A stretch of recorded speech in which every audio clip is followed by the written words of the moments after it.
انقلابي او مزاحمتي داسې ډېر په دغه یادېږي شاعر جوش ملي آبادي چې دی هغې هم د تلین 22مه ورځ چې کومه نو هغه نمانځلې کېدله نو واقعي داسې ډېر دغه تېر شوي دي شعرا تېر شوي دي خپل کام دپاره او هر سړی چې اواز اوچتوي نو د خپل کام د سرلوړۍ دپاره د خپل وطن او د خپلې خاورې دپاره دغه کوي دا کلتور چې دا آباد دي زموږ دا ودان نو ورسره به زموږ دا نور هغه چلیږي ژوند به ورسره چلیږي کلتور به ورسره چلیږي دود دستور به ژبې به ورسره ژوندی وي هغې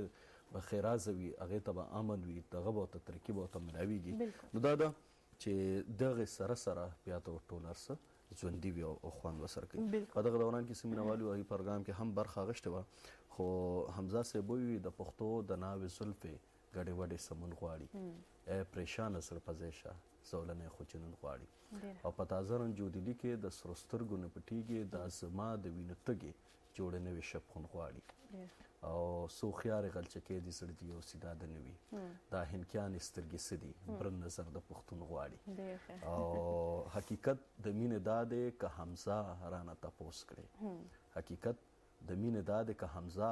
رانه تپوس کړې بس خو ځان په فنا شمار کا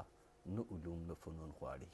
نو د مینې حقیقت هم بابا وایي چې بس همدغه دی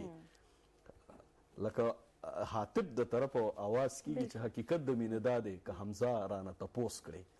بس خو ځان په فنا شمار کړه نه علوم نه فنون غواړي نو بیا نه علوم غواړي نه فنون غواړي بیا بس غاړه کې ښودل غواړي خو دا نامې علمه نوره خبره به بیا کوو یامین خان د دوبۍ نه موږ سره پروګرام کې برخه اخیستې وه هغه وایي چې ارما سر محمد عدیل دی حسنین دی ډېر مننه دوبۍ نه تاسو پروګرام کې برخه اخیستې وه ذیشان خان دی د چکیسر نه پروګرام کې برخه اخیستې وه او الیاس علی اکبر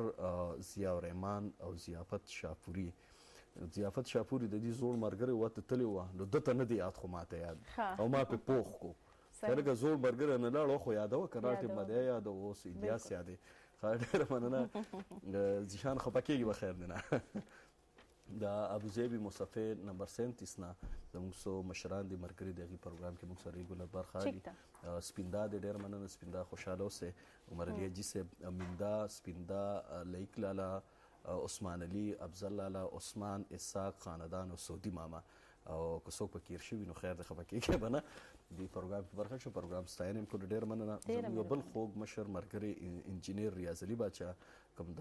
هیوي میکانیکل کمپلیکس ټیکسلانه عموما موږ سره پروګرام کې برخه اخلي او هغې یو سندره فرمایش هم کړی دی معشوق سلطان په اواز باندې هغه لمبه دې کړمه د سترګو توره دا ما خو وین لمبه دې کړمه د سترګو توره او دا معشوق سلطان خو غږ به نه کوي ما ته ورګې یو سندره یادېږي ډېره مشهوره سندره وه وصفې نیکونتارې او نور هم وه او دغه د چا وه هلک د سالارزو و جینۍ بیا به راته اخر کې هلک د سالارزو جینۍ د تې ملګری وه پیر بابا ته تللی په لاره یې ملګری وه دغه خیر دا خو معشوق سلطان خبره چې کوو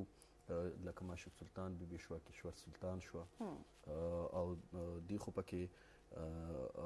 ناروغ هم ده دا چې کومه ده الله تعالی دې ورله صحت ورکړي لمبه دې کړمه د سترګو توره کوشش به کوو چې ضرور درته وړاندې کړو قسمت ګل او زیارت ګل دی هم ایمیل کړو پروګرام کې د سعودي عرب نه ډېر مننه خوشحاله اوسئ جي